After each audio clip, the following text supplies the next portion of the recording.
Olá, você vai ver agora uma aula do curso A Outra História do Mundo, que nós estamos disponibilizando aqui no canal Além da Nuvem e faz parte do Instituto São Brandão.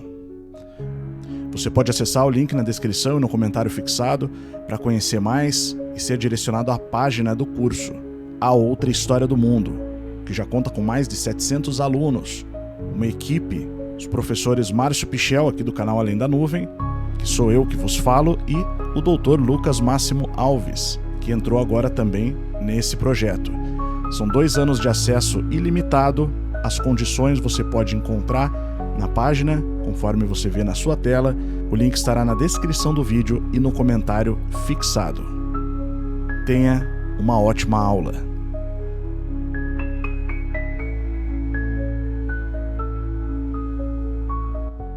Olá!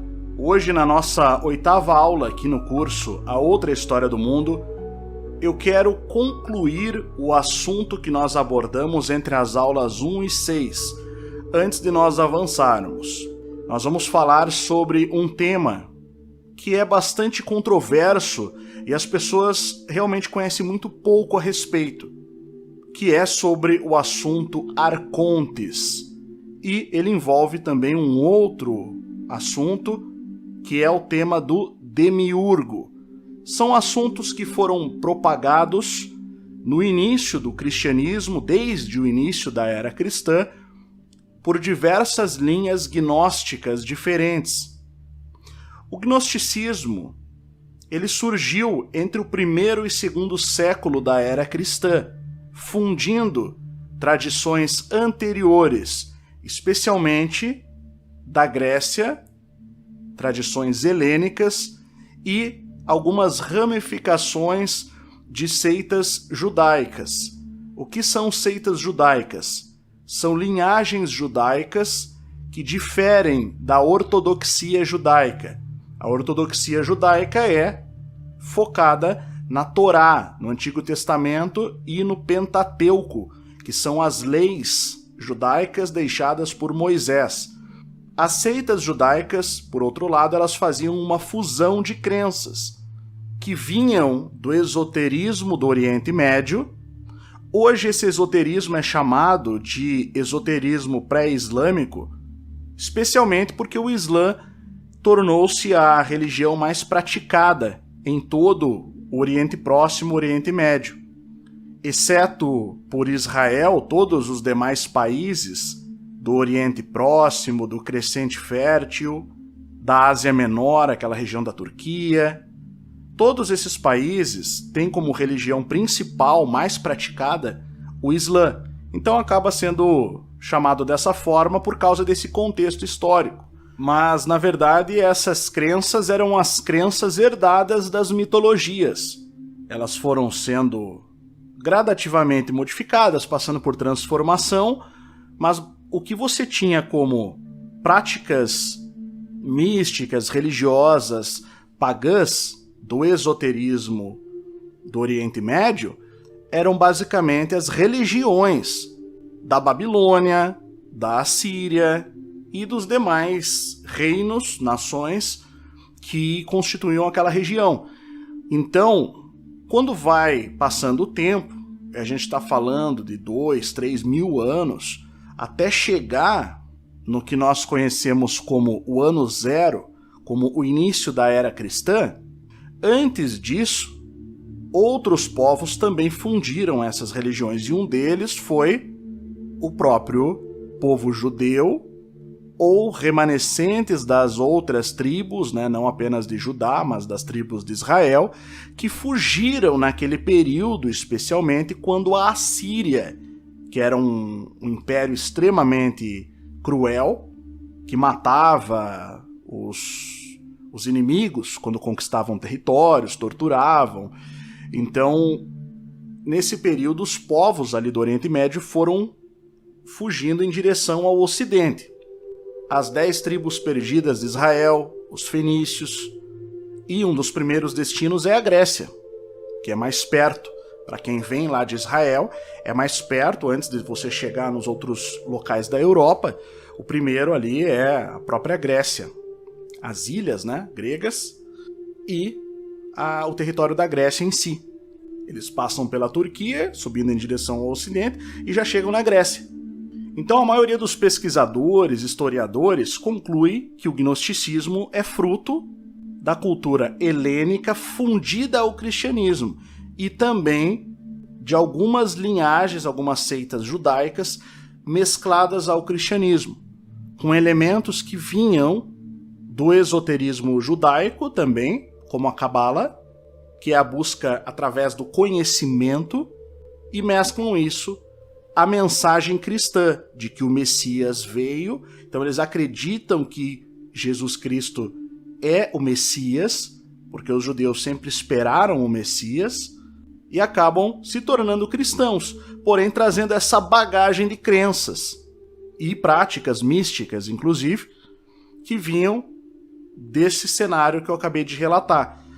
Um outro cenário que vai ser extremamente impactante e importante na formação dessa mentalidade gnóstica é o chamado médio-platonismo, que é basicamente o estudo ou o movimento que se iniciou após a morte de Platão e que estudava a filosofia de Platão. E eles tinham uma perspectiva própria. O termo demiurgo, Platão escreveu os diálogos Timeu e Crítias. No diálogo de Timeu, ele vai falar sobre essa divindade que ele chama de demiurgo. Aí, que seria uma divindade responsável pela criação do mundo físico. E é ele que vai criar os arcontes, que eram esses governantes do mundo espiritual. Só que, evidentemente, que esses conceitos eram atrelados à mitologia grega, que, como nós já vimos nas aulas anteriores, eram atrelados à mitologia do Oriente Próximo, Mesopotâmia e os reinos que se formaram naquela região. Mesopotâmia é uma região, e aí você tem os reinos e impérios que vão se formar, como nós já vimos. Uruk, Suméria, Babilônia, assírios, que pegam uma parte da Mesopotâmia também. Mais para cima, ali na região da Turquia, os hititas. Anteriormente aos hititas tinham os hurritas, conforme nós já vimos nas aulas anteriores.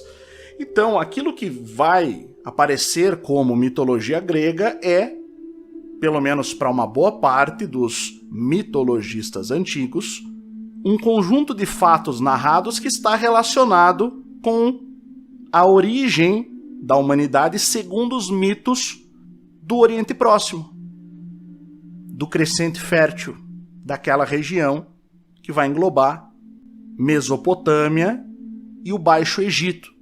O Baixo Egito é aquela região que no mapa, na verdade, aparece na parte de cima e da direita do Egito, que vai em direção a Israel e faz, inclusive, atualmente, fronteira com Israel. Então aqui você pode observar, né, que o Baixo Egito é aquela região que aparece acima no mapa. É chamado dessa forma porque tem uma menor altitude. Ele é mais baixo em termos de altitude. E essa é a região chamada pré-dinástica, que seria a mais antiga. Fica no norte. Então tudo isso foi se fundindo, conforme nós vimos, à mitologia grega. Havia uma relação entre os deuses e é justamente Platão quem vai falar sobre a figura do demiurgo. E depois os gnósticos, eles vão fazer algumas releituras dessas informações deixadas por Platão e vão reinterpretá-las, mesclando-as ao cristianismo, e vão chegar a proferir e defender aquelas que foram as primeiras chamadas heresias.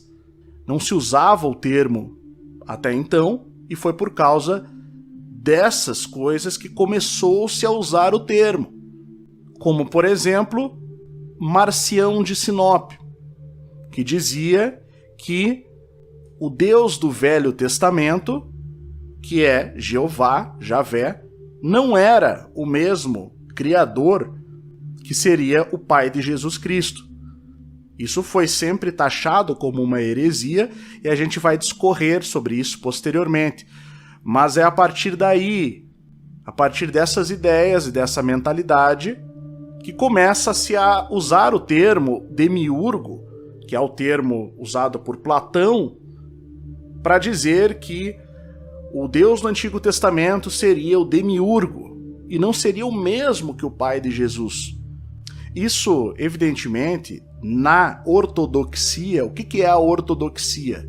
É aquilo que se tornou a doutrina aceita do cristianismo, mais aceita, a doutrina aceitável, a doutrina que foi tida como passível de ser defendida em termos teológicos. Então, essas ideias, elas são ideias que estão fora da ortodoxia, mas que no começo da era cristã, elas não estavam muito claras, não estava muito claro o que era ortodoxia e o que não era. Então aconteceram diversos concílios, ponderações e os cristãos do início do cristianismo começaram a definir o que era e o que não era aceito, digamos assim, como doutrina cristã. Mas nessa linha de pensamento é que vai surgir esse discurso de querer associar o Deus de Israel com essa figura que Platão chamava de demiurgo.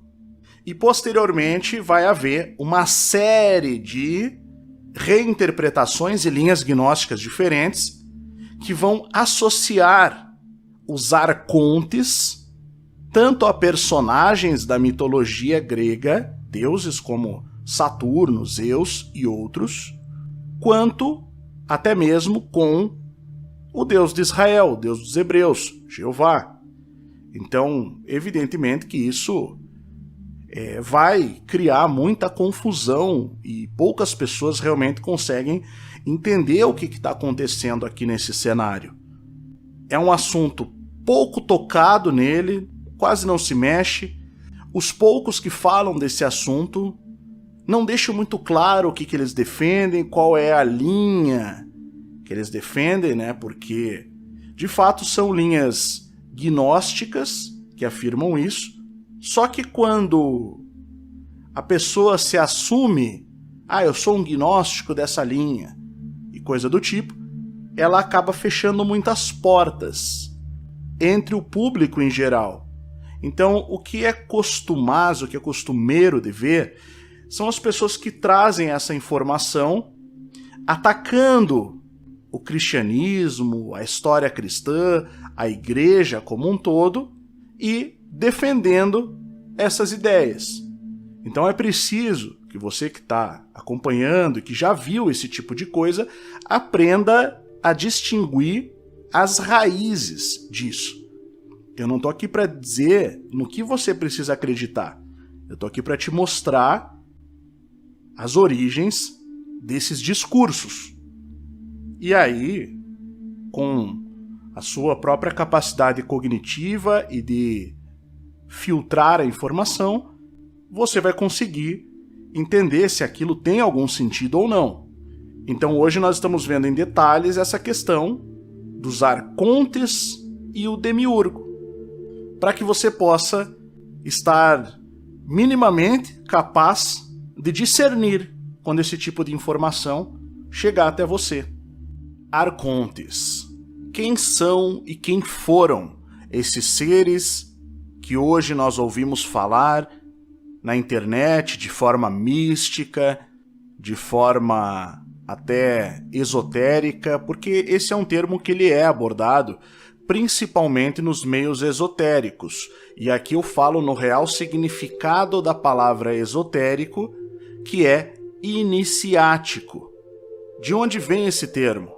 Na Grécia Antiga, até o século VI a.C., o governante, o magistrado que exercia o poder de legislar, sendo suas funções, posteriormente, reduzidas ao cargo de executor das leis.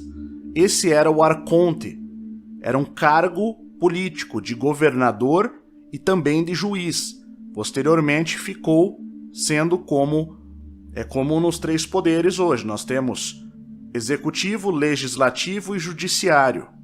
No caso dos arcontes, enquanto pessoas, enquanto homens de Estado, seria uma mescla desses poderes, e mais do que isso, esse é um título que ele recorda ou remete às antigas monarquias gregas, que vêm desde o princípio da Grécia, cujas raízes estão relacionadas à mitologia.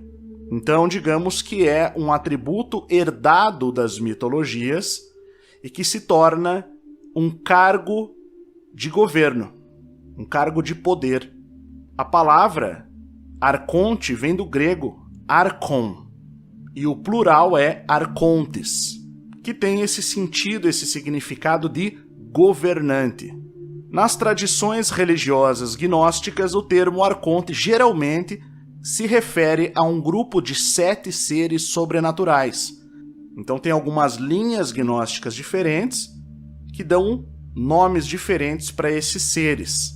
Como o gnosticismo mescla as tradições gregas com tradições judaicas e traz isso para a era cristã, importa isso e mescla, sincretiza isso na era cristã, acabam sendo esses seres que possuem diferentes nomes, mas em geral associados principalmente aos deuses principais da mitologia grega ou da mitologia romana, que nós vimos nas aulas anteriores, como Cronos ou Saturno, como Zeus e outros deuses que são venerados no panteão grego desde a Grécia Antiga, desde a Antiguidade.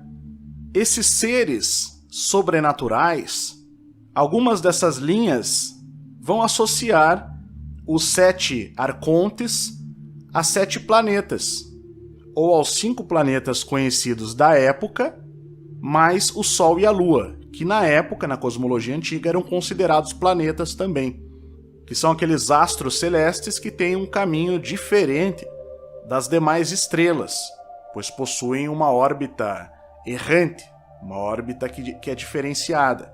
Wilhelm Hans, em 1897, escreveu As Origens do Gnosticismo, título original em alemão.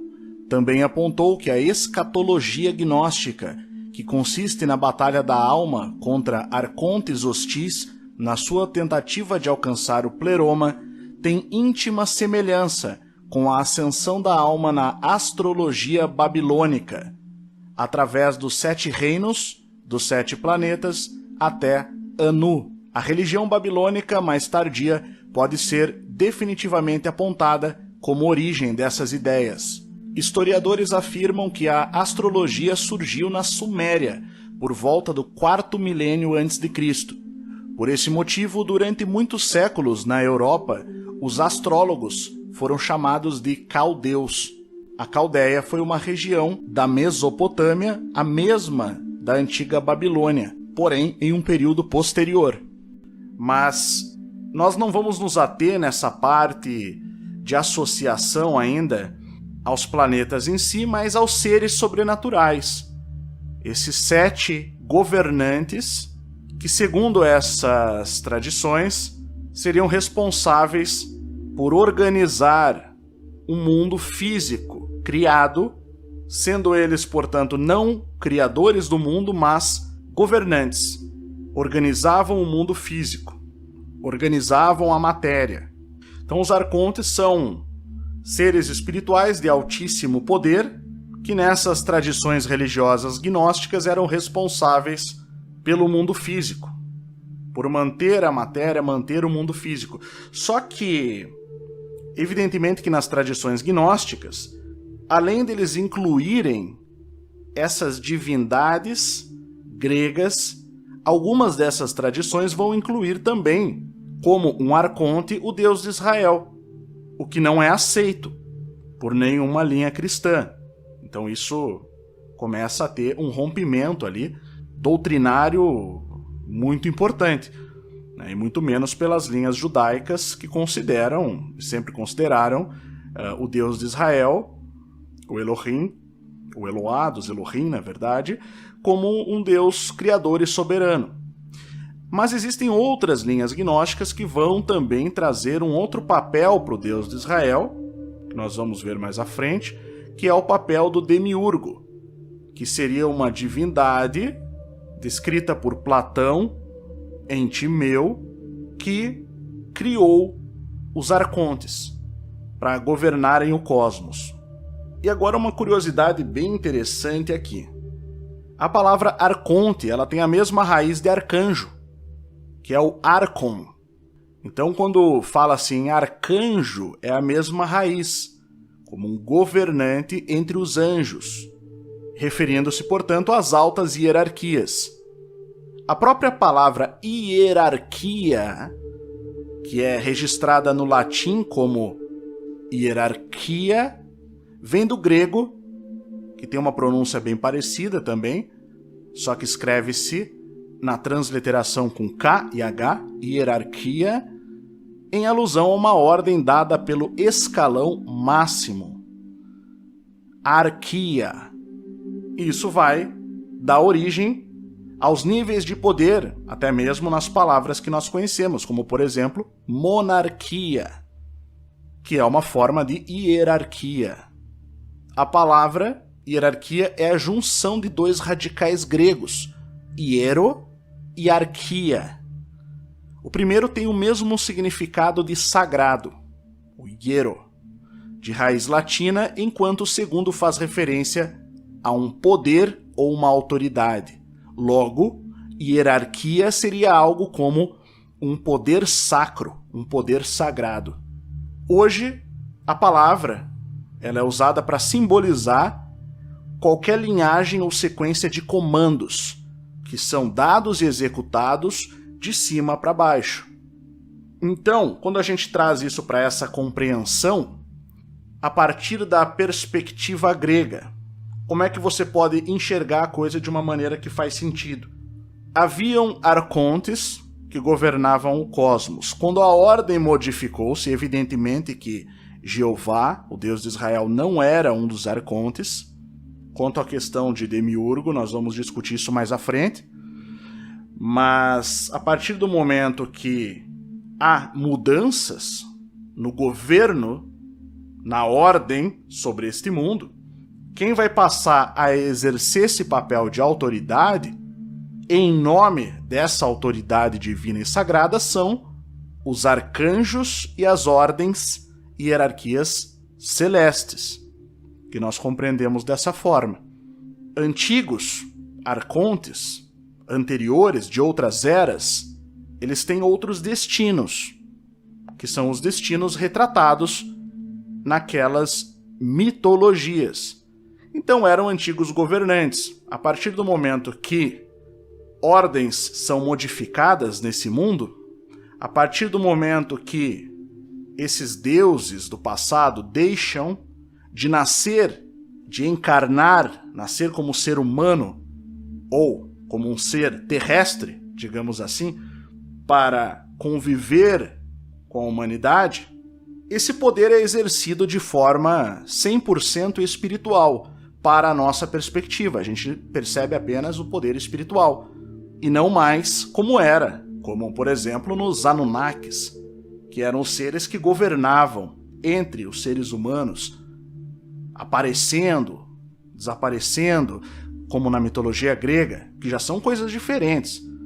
Entre os Anunnakis, entre os egípcios, você vai ter descrições de seres vindo do céu, se estabelecendo entre os seres humanos, mas a partir do momento que há uma mudança que vem de cima para baixo, esse poder passa a ser exercido de forma totalmente espiritual. É interessante, se você quiser fazer uma analogia para quem já leu ou já assistiu ao filme O Senhor dos Anéis, após toda a trama se desenrolar, vai dar início àquilo que é chamado de a Era dos Homens. Então, quem vai realmente habitar sobre a terra, exercer as autoridades terrenas, serão os homens, e não mais outros tipos de seres que habitavam naquele mundo antigo. Claro que O Senhor dos Anéis é uma ficção, mas é uma ficção totalmente baseada nas mitologias, segundo o próprio autor, o Tolkien. Então, é uma mudança de poder. Na minha concepção, que eu estou tentando transmitir a você, essas doutrinas gnósticas, elas não levam isso em consideração. E basicamente elas continuam vendo esses seres que eram os antigos deuses como se ainda fossem arcontes nesse mundo, como se ainda governassem, tivessem algum poder e autoridade sobre esse mundo físico. Algo que não tem mais, que hoje estaria na mão dessas hierarquias celestes, a começar no mundo físico, né, no controle desse mundo, na execução desse mundo, nas mãos, primeiramente, dos arcanjos e depois dos anjos.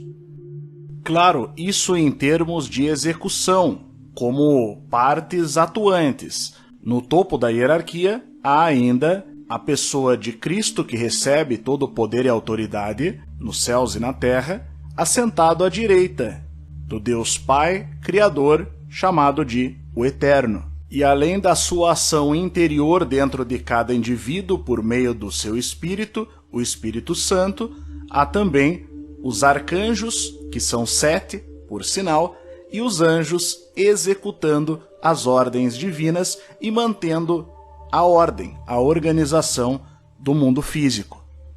Então, houve uma mudança. E o problema dessa perspectiva que é passada por essas linhas gnósticas é exatamente o fato de que quando tratam-se os arcontes dessa forma, quase que demoniza-se ou tira-se a divindade, a sacralidade dos mesmos. Como nós vimos, a palavra hierarquia vem de poder sacro, poder sagrado. Só que quando é passada uma informação, é propagada uma ideia de que os arcontes são aqueles antigos deuses. Eles não são mais. Se eles foram no passado. Eles não são mais os arcontes, os governantes desse mundo. O que nós vemos, basicamente, a partir dessas linhas, é uma relação como se nós tivéssemos que lutar com esses arcontes para nos libertarmos do mundo físico e da matéria. E essa é uma premissa completamente gnóstica. É uma premissa que ela difere muito da premissa que foi transmitida para essa era, para a era cristã. Porque, na verdade, esse governo celeste, ele não está nos aprisionando. Ele está cuidando e preparando. Diferente do passado, quando essas divindades eram, de fato, seres que tinham o objetivo de escravizar a humanidade, como você tem lá nas tábuas Anunnakis, né, que criam um tipo de ser, um tipo de homem, para servir de escravo para eles. Enquanto que, na verdade, já na cosmovisão bíblica, que é a judaica e a cristã, são duas, né? No caso da cosmovisão, a visão de mundo cristã, ela vai englobar também a judaica como parte dela. No caso da judaica, ela se atém apenas ao que nós chamamos de Antigo Testamento. Ela não considera o Novo Testamento. Mas, de qualquer maneira, as raízes são a mesma. O cristianismo entende que começa no Velho Testamento e se cumpre no Novo. Essa é a era cristã. Veja, a visão gnóstica reconhece parcialmente o cristianismo. Ela reconhece Cristo como sendo a figura principal, o Messias, mas ela não reconhece Cristo como sendo o Filho de Jeová. Muito embora a Bíblia afirme isso claramente, né? Segundo as próprias palavras de Cristo, ele mesmo diz isso. Quando ele está em debate com os fariseus, ele fala: o meu Pai, a quem vocês chamam de Deus. Ele está falando isso para os líderes judeus. Então, quem que os líderes judeus chamam de Deus? Ou ao meu Pai, a quem vós dizeis que é o vosso Deus. Continuando a frase dele. Então, ele está dizendo claramente, o meu Pai é o Deus de Israel. Toda a Bíblia é muito clara nisso, especialmente na visão de mundo cristã, que vai fazer um link com as profecias feitas pelo Deus de Israel, por Javé, a partir dos profetas, através dos profetas. Então, o maior problema, a maior cilada dessa ideia de achar que os arcontes são as divindades antigas que governam esse mundo é justamente não entender qual é a ordem divina que governa o mundo atualmente. Que ela governa em nosso favor, objetivando elevar-nos como ser a um patamar maior, a um patamar de seres eternos, na eternidade. A Bíblia ela é muito clara nessa missão, que é a missão divina. Por exemplo, a parábola de Cristo que fala que o mundo é como um grande campo, que quando chegar a colheita será separado o joio do trigo. Quem vem colher são os anjos. E quem for bem-sucedido, digamos assim, nessa colheita, irá para a eternidade, receberá um novo corpo de glória.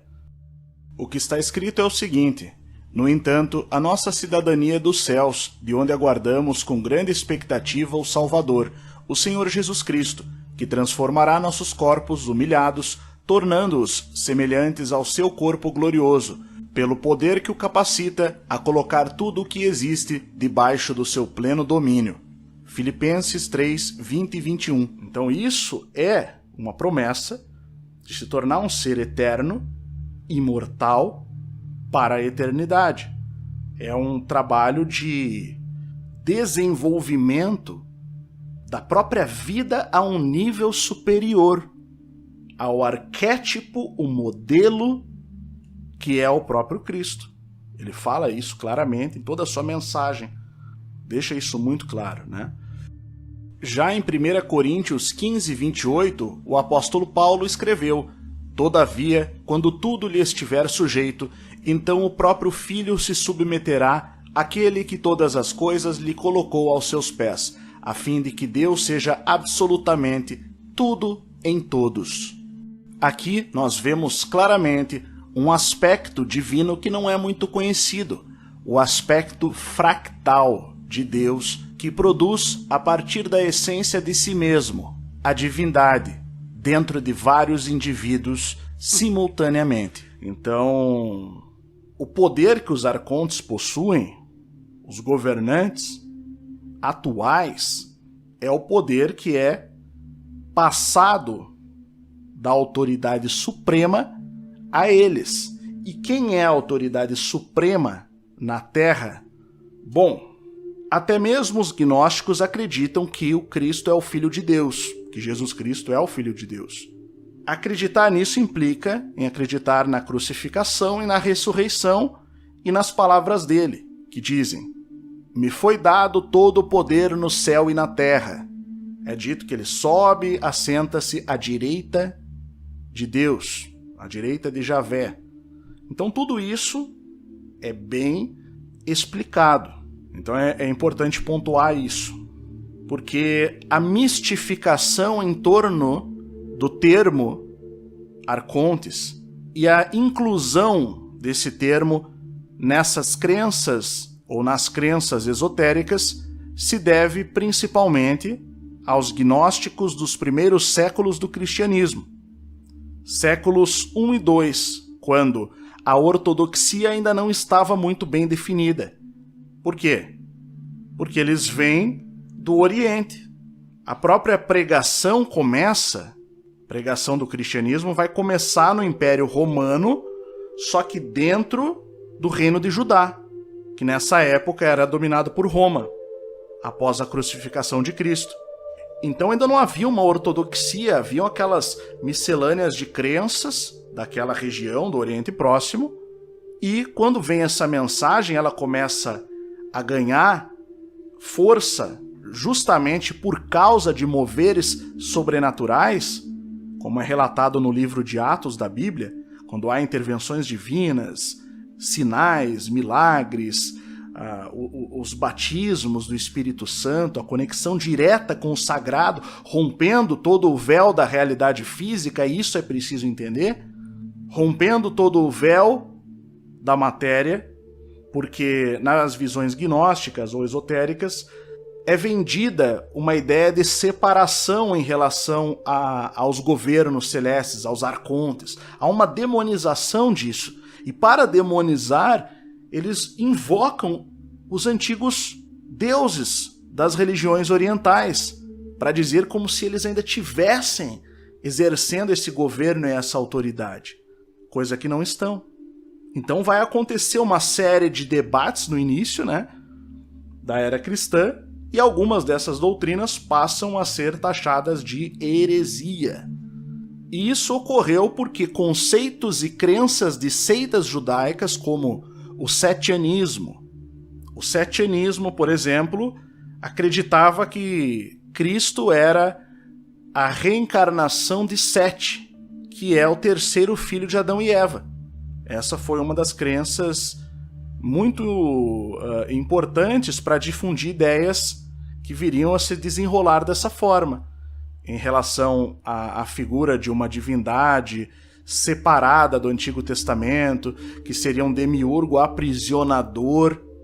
E aí eles vão mesclar conceitos, como, por exemplo, aquele aspecto incorpóreo de Saturno que nós vimos na aula anterior, que é aquele aspecto dele com cabeça de leão, homem e touro. Eles vão pegar uma parte, o leão, serpente, e vão dizer que esse ser, que eles chamam de Yaldabaoth, seria o próprio Javé, quando na verdade, hoje, qualquer mitologista sério e que estudou a fundo, já coloca como sendo Saturno. Já entendem isso. Inclusive, até se você olhar, se eu não estou enganado, até na Wikipedia, depois eu vou conferir, já aparece como Saturno, o Yaldabaoth, porque o aspecto ele é mais semelhante ao próprio Saturno incorpóreo, antes de se manifestar no caos, através do caos. Então essas seitas, que não eram a ortodoxia judaica, eram divisões de crenças próprias, pautadas no esoterismo que havia naquela região, elas foram se fundindo com a cultura grega, após a fuga dos judeus em direção ao ocidente. Quando ocorre a invasão dos assírios, muitos fogem, junto com os fenícios, ali que eram navegadores, através do Mediterrâneo e vão se estabelecer no ocidente. O primeiro lugar que eles vão chegar é a Grécia. Então vai haver uma fusão de crenças. E essas ideias do esoterismo pré-islâmico, elas sobreviveram dentro do misticismo judaico, como a própria Kabbalah, o Zohar, que eram tradições interpretativas do Antigo Testamento a partir de algumas ideias místicas de alguns líderes da época. Era uma tradição oral própria, eram interpretações próprias dos antigos rabinos. E essas crenças foram sendo mescladas às teogonias gregas. Lembra o que é teogonia? O estudo do nascimento dos deuses. Então eles mesclaram essas crenças às teogonias gregas e seus conceitos foram incorporados à visão de mundo cristã, à cosmovisão cristã. Então você imagina a salada que não era no começo. A mescla desses mitos, tradições, práticas religiosas que envolviam práticas mágicas, práticas iniciáticas, junto com o cristianismo. E aí vão ocorrer os concílios. Aí acontece o período dos concílios, os primeiros concílios. Após o início do cristianismo, havia então um elemento messiânico que já estava presente no judaísmo, à espera de um Messias, e naturalmente houve essa identificação por parte desses grupos com a mensagem de que o Messias havia chegado. Então eles aceitam que Cristo chegou e o identificam como o Messias esperado pelos judeus. Porém, eles mantêm as suas crenças anteriores, juntamente a essa. Então, posteriormente, começam a ocorrer diferenças teológicas profundas e os primeiros debates que vão formar a ortodoxia cristã, a partir desses concílios. Estudiosos como o respeitadíssimo teólogo alemão Adolf von Harnack deixaram também a sua contribuição, estudaram muito sobre esse assunto. E, por exemplo, o Adolf von Harnack, ele definiu o gnosticismo como uma helenização aguda do cristianismo. Na sua visão, a influência predominante era a grega. Já o Moritz Friedlander, que é mais ou menos da mesma época, defendeu uma origem judaica helenística. Defendeu as duas coisas. Veja, o Moritz Friedlander, ele foi um judeu, né, que ambicionava ser rabino. Depois ele se torna protestante. Ele até mudou o nome dele. Ele entendia que ele estudava sobre os gnósticos e entendia que era uma mistura de judaísmo com helenismo. O Harnack, o Adolf von Harnack, que é esse da foto, ele já definiu como uma helenização aguda. O gnosticismo como um processo de levar mais para o lado grego. E é bem interessante porque o Adolf von Harnack ele escreve, né, bastante sobre um personagem importante desse período, que foi o Marcião de Sinop, que é, na verdade, um dos pais ali do gnosticismo. Muito embora não seja tão reconhecido hoje dessa forma, principalmente pelo fato do novo gnosticismo, neognosticismo, ser algo que mudou muito de lá para cá, mas ele que fez, primeiramente, essa separação total, rompeu com o Velho Testamento, como se o Deus Criador não fosse de fato o Deus dos hebreus. Essa doutrina virou o marcionismo. Ele viveu entre 85 e 160 depois de Cristo. Aqui nós temos uma foto de uma escultura dele apresentando o seu próprio cânone bíblico, os livros que ele considerava sagrado. Na verdade, ele fez uma versão própria, digamos assim, da Bíblia, tirando inclusive partes que confrontavam a sua doutrina. Ele selecionou partes que convinham das antigas cartas que eram compartilhadas entre os cristãos e foi separando tudo aquilo que unificava o Velho com o Novo Testamento, a Antiga com a Nova Aliança, de Deus para com os homens. Ele foi selecionando só o que interessava e tirou vários livros ali, pegou somente algumas cartas de Paulo, especialmente aquelas que ele expunha as diferenças do cristianismo para o judaísmo, porque o apóstolo Paulo falou muito sobre isso nas suas cartas, e ali ele criou uma nova religião, na verdade. Ele criou uma religião. O Adolf von Harnack ele vai estudar muito o marcionismo e vai escrever um livro inteiro sobre ele, que nós vamos ver uma citação agora de um desses livros. Na introdução ele diz, sobre Marcião: o homem a quem as páginas seguintes são dedicadas foi o fundador de uma religião. Seu contemporâneo e primeiro oponente literário, Justino, o apologista, o reconheceu como tal, mas Marcião pertenceu aos fundadores de religiões que eles próprios não sabem que são. Seu auto-engano era mais desculpável do que o de qualquer outra pessoa, pois o apóstolo Paulo não tinha discípulo mais convencido do que ele, e Marcião não conhecia nenhum outro Deus, além daquele que apareceu crucificado. No primeiro século da nossa era, liam-se inscrições em altares em Atenas e Roma, provavelmente também em outras cidades, onde se lia aos deuses desconhecidos, ou aos deuses da Ásia, Europa e África, desconhecidos e estrangeiros deuses, talvez também ao Deus desconhecido. O atributo desconhecido não continha nenhum segredo teológico, e desde Sócrates existe um Deus desconhecido e estranho na filosofia da religião, embora não com esse nome. Ele era desconhecido porque não tinha nome. ele era estrangeiro porque não pertencia aos de patri, ou da pátria.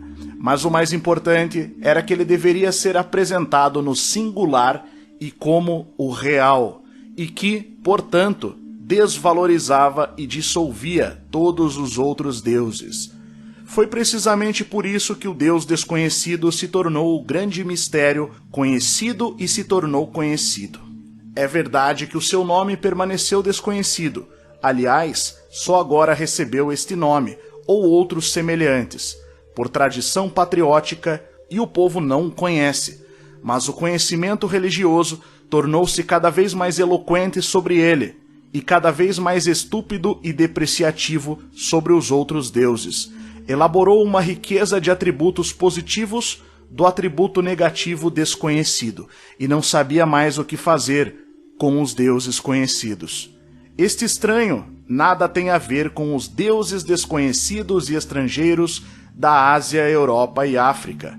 Ele está separado deles por um mundo de distância e vive em uma esfera completamente diferente deles. Ele está muito mais longe e muito mais perto.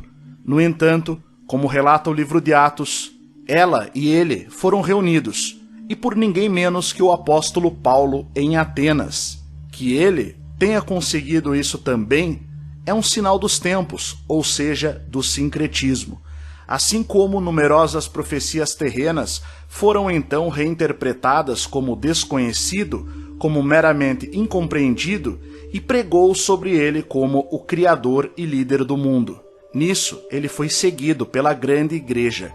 Ele falava do Deus desconhecido apenas quando considerava a cegueira do paganismo para com ele, ou quando considerava a sublimidade desse Deus acima da razão. Agora, comentando esse trecho de Adolf von Harnack na obra O Evangelho do Deus Estrangeiro, ou do Deus Desconhecido, de fato, o apóstolo Paulo falou desse Deus desconhecido para pregar aos gregos. E em outro trecho, o Adolf von Harnack vai dizer o seguinte: mas os gnósticos cristãos, seguindo os místicos e filósofos helênicos, levaram a sério o termo desconhecido.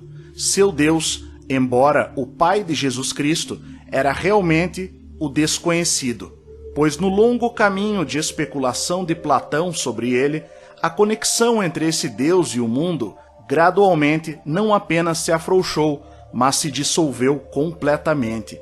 A partir de experiências e observações interiores que se afirmavam cada vez com mais confiança, foram capazes de relacionar o Deus puro, bom e sublime, que encontravam em seu seio, cada vez menos com o mundo exterior, que é tão ruim, até que finalmente essa faixa de ligação completamente rasgou.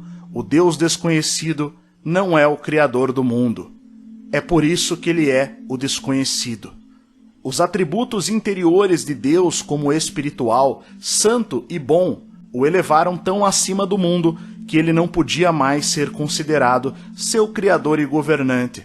Naquele momento, porém, o mundo tornou-se completamente inútil, pois não apenas todos os valores, mas também toda a verdadeira existência deve ser buscadas no desconhecido.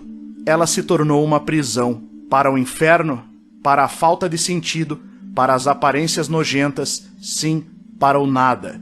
Todos esses julgamentos são basicamente idênticos.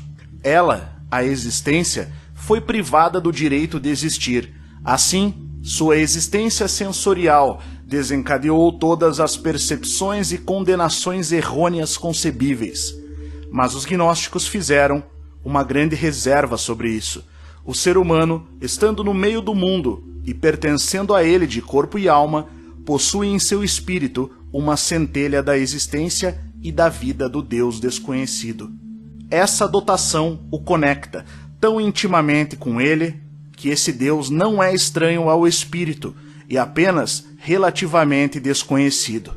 O desconhecido precisa apenas aparecer para o espírito enfraquecido e obscurecido, e ele imediatamente o reconhecerá e o compreenderá.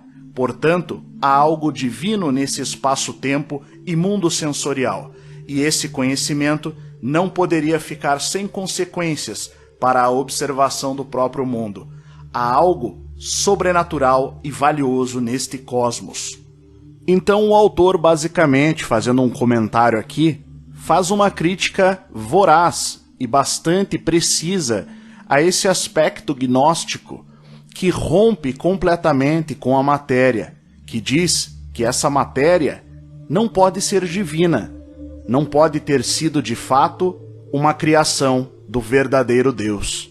Entra-se, portanto, em um dualismo interminável, rompe-se com o sagrado, em nome de uma suposta busca por um conhecimento secreto que conduziria à salvação. Isola-se da verdadeira sabedoria. Segundo Adolf von Harnack, antes de Marcião de Sinop, os gnósticos não cometiam esse erro, mas a partir deste personagem, sim, separam-se do conhecimento do Deus desconhecido e passam a considerar impossível conhecê-lo, pelo menos dentro daquilo que já havia sido revelado. Essa busca incessante de tentar reinventar a roda separou aqueles que optaram por este caminho de si mesmos.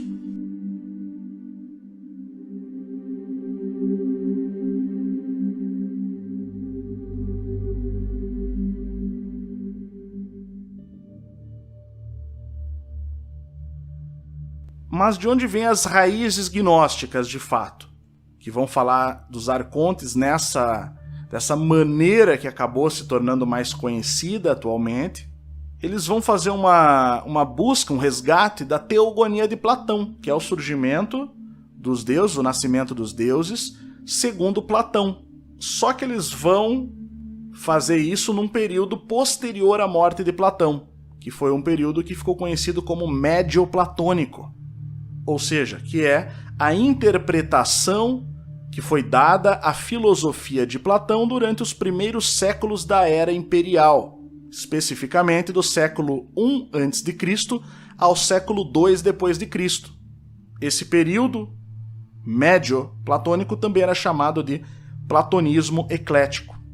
E é nesse resgate e sincretismo, isso que é importante entender, há um resgate da mitologia grega e há um sincretismo com algumas seitas judaicas e com o cristianismo.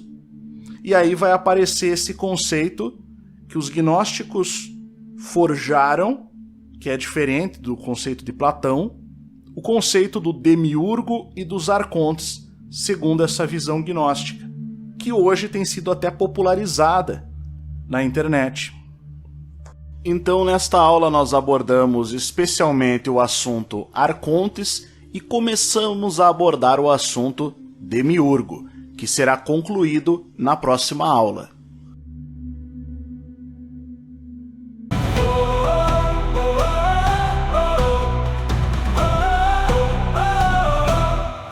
Instituto São Brandão. Você pode acessar o link na descrição e no comentário fixado para conhecer mais e ser direcionado à página do curso A Outra História do Mundo.